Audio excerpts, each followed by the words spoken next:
Coming all the way from the mountainous regions of Nepal, the Gurkhas were first really noticed by the world when they were invaded over 200 years ago. This invasion was carried out by the British East India Company, and since then, the Gurkhas have really developed a reputation for being absolutely fearless and exceptionally powerful. Let's take an inside look at who the Gurkhas really are and why they have this reputation in the first place. Hey guys, my name is Leroy Kenton and welcome to another episode of FTD Facts. This is a channel where we just love to share facts and information about the different countries, cultures, and people from all around the world. And in this episode, we're talking about the Gurkhas because not too long ago I did a video about the military power of Nepal, and I asked you if you wanted to see a video specifically dedicated to a video about the Gurkhas, and a lot of you are like, oh my god, yes.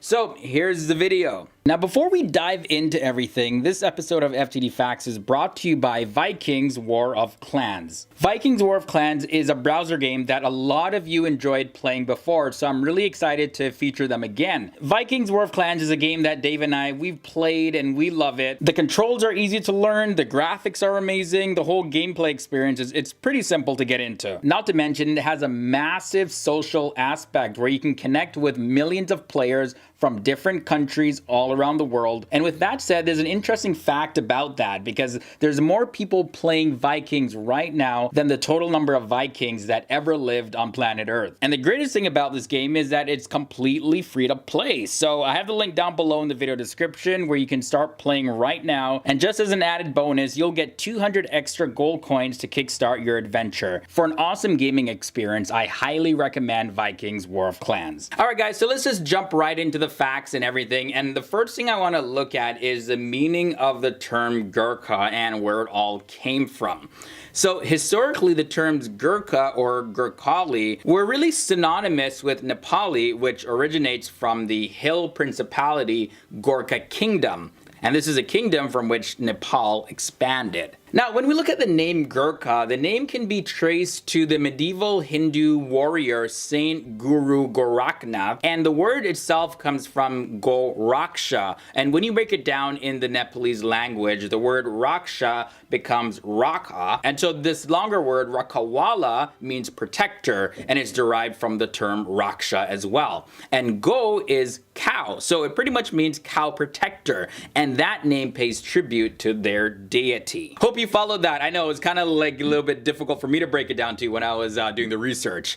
Anyway, so up until 2,000 years ago, the British were at war with Nepal. However, the British joined forces after being so impressed with the fighting capabilities and the resilience of the Nepalese hill soldiers. Now, right after the partition of 1947 in India, there was an agreement between Nepal, India, and Britain transferred 4 Gurkha regiments from the British to the Indian Army, and then 6 Gurkha regiments were transferred to the post-independence Indian Army.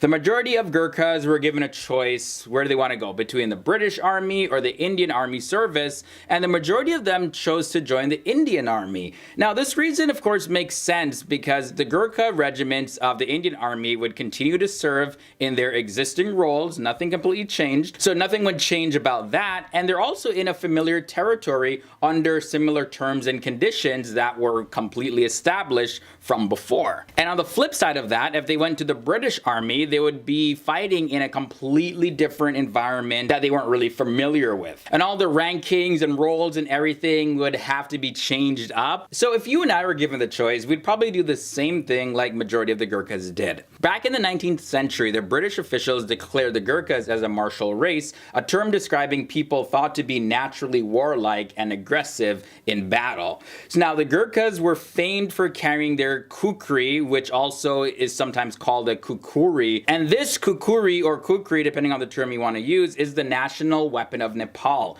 These knives are really sharp and they're also used as work tools for different things. Kukris come in many different sizes, including giant ones, and these things can like slice animals, like giant animals, like in pieces. And I'm telling you, you never want to see a Gurkha pull this thing out. Why? Well, there's a legend that says that whenever a Gurkha draws out the kukri in anger, yeah, blood will be spilt. Okay guys, so since we've been exploring more of the country and culture of Nepal, we finally created a playlist dedicated to videos about Nepal and relating to Nepal, of course.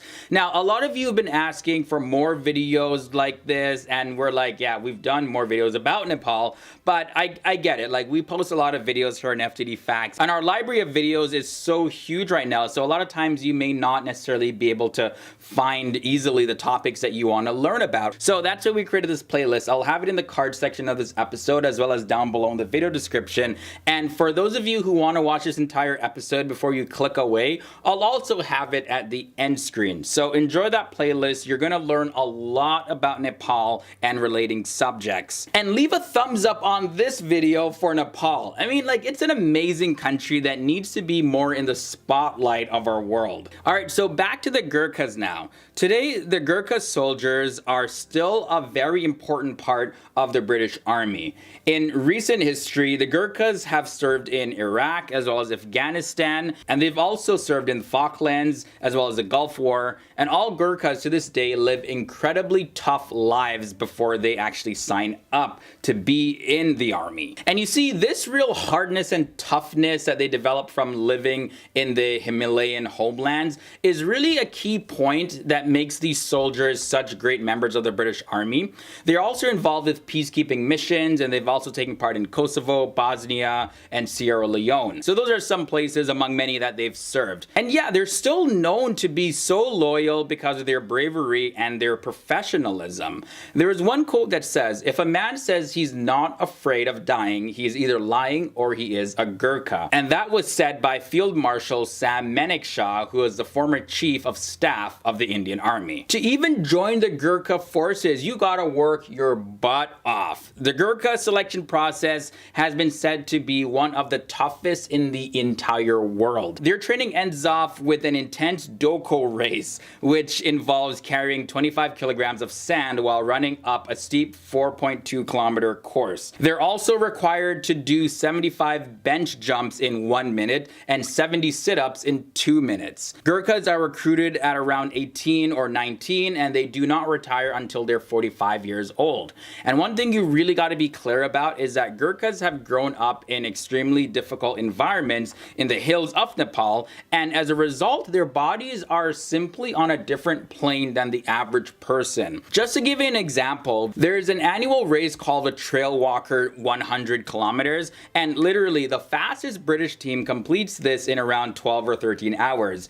Gurkhas, who win it every single time, can do it in 8.5 hours. That just goes to show you that they are on a completely different level. Now, retired Gurkhas who return from Nepal, they often face hardships in terms of their finances and their pensions, and their right to settle in the UK have been a real big subject of dispute between the UK government and the Gurkha campaigners. In 2009, the Home Office announced that Gurkhas who served between 1948 and 1997 would also be allowed to settle in the UK. That campaign, it featured the actress Joanna Lumley speaking on behalf of the Gurkhas because, you know, her father served as an officer for the Gurkha regiment. And with the Nepalese monarchy being abolished in 2008, the future recruitment of Gurkhas for the British service as well as the Indian service seemed completely doubtful. Now, a spokesperson for the Communist Party of Nepal said that recruitment as mercenaries of the Gurkhas was completely degrading to the Nepalese people, and it would be completely banned. However, as of the time of filming this episode, Gurkha recruitment for foreign service still continues. And that was your inside look into the world of the Gurkhas. I really hope you learned something new. I hope you enjoyed this episode. And let me know down below in the comments section, what do you think about the Gurkhas and them being recruited for foreign services? It's been a big topic of debate, so I'd love to hear what you have to say about this, as well as any thoughts and comments that you have about Nepal as a country. And that's why we love doing these videos here on FTD Facts, because we get to highlight things like this and bring it to the world's attention. So thank you guys so much for watching and learning with me here on FTD Facts. The links to my social media are down below, where you can follow me and see what I'm doing when I'm not filming these FTD Facts episodes. Until the next time, you've just been awesome. I can't wait to see you in another episode, which I'm gonna go film right after this. So I'll see you guys later, and I look forward to reading your comments down below. Hey everybody, here's a playlist about Nepal that I highly recommend, and we're going to continually add new videos to it. We also have playlists about the different countries around the world, so you can enjoy some of those videos as well. Be sure to keep it tuned in here to FTD Facts every single day for new educational episodes.